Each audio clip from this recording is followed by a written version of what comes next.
Oke cuy, selamat datang lagi di channel gue. Jadi di video kali ini gue bakal mengganti oli yang tadinya pakai Shell Advance AX7 yang 10W40. Gue bakal ganti dengan oli ini yang gue beli di Gias 2025 cuy.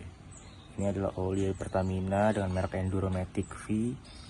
Untuk kekentalannya sama 10W40 ya. Ini full sintetik, harusnya ini lebih bagus dan harganya murah. Ini gue beli di 50 ribuan gitu, 52 ribu gue beli. Dan pasti terjamin original cuy. Ini kapasitas 1 liter ya, sesuai dengan kapasitas NMAX Turbo. Dan nanti gue juga bakal pasang ini nih, pemanis aja nih, frameless plate. Oke, let's go, kita pasang dan kita ganti olinya. Sip.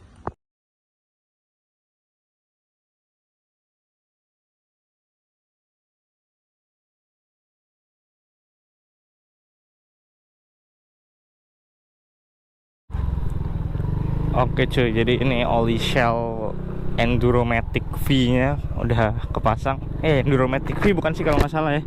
Gue aja sampai lupa anjir. Merek olinya pokoknya dari Enduro aja. Gue beli di Gias ya cuy. Gue beli di pameran Gias dengan harga 52.000 cuy. Dan kata mereka tuh orang-orang booth Pertamina, dia bilang kalau beli di sini terjamin original katanya. Jadi ya udah gue beli di situ. Kira gue pasang tadi, udah gue pasang nih. Yang gue rasain adalah ya mesin gue lebih halus. Pertama mesin gue lebih halus, tapi untuk dari segi performa ya, ini menurut gue ya, dari segi performa jauh lebih enak Shell Advance yang AX7 kemarin dibanding yang Enduromatic V ini.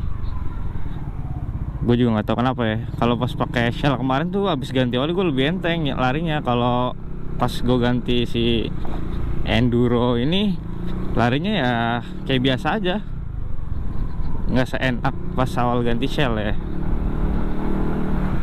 Cuman ya udahlah, ini kan kita nyoba-nyoba aja cuy.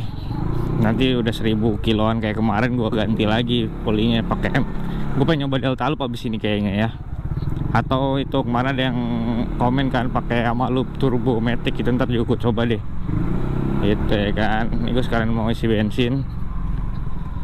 Untuk oli 50 ribuan ya menurut gue sih ini cukup oke ya.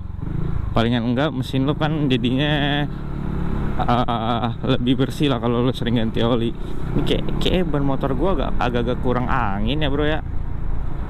Jadi mungkin nanti pengen gue kompas, kali ini gue pengen ke Shell dulu. Oke cuy, kita lihat nanti setelah 1500 kilo apakah susutnya banyak di oli ini, di oli Enduro ini apakah susutnya banyak ketika sudah 1500 kilo. Karena Shell kemarin sih menurut gua nggak susut, karena pas gue buka juga dia ada yang tumpah sebagian gitu loh. Jadi hitungannya itu nggak susut menurut gua, masih tetap. Dan pas gue pasang oli ini Enduro ini nggak pas gitu coy, jadi ada sebagian ada yang tumpah. Jadi kayaknya udah pasti nggak pas liter itu gua ngisinya. Ya udahlah, yang penting kurangnya nggak terlalu banyak ya. Oke cuy, mungkin video ini cuman segitu saja ya, cuman ganti oli aja. Jangan lupa kalian subscribe channel gua dan like video ini, share ke teman kalian biar banyak yang subscribe gua ya. Oke, see you to the next video cuy, goodbye.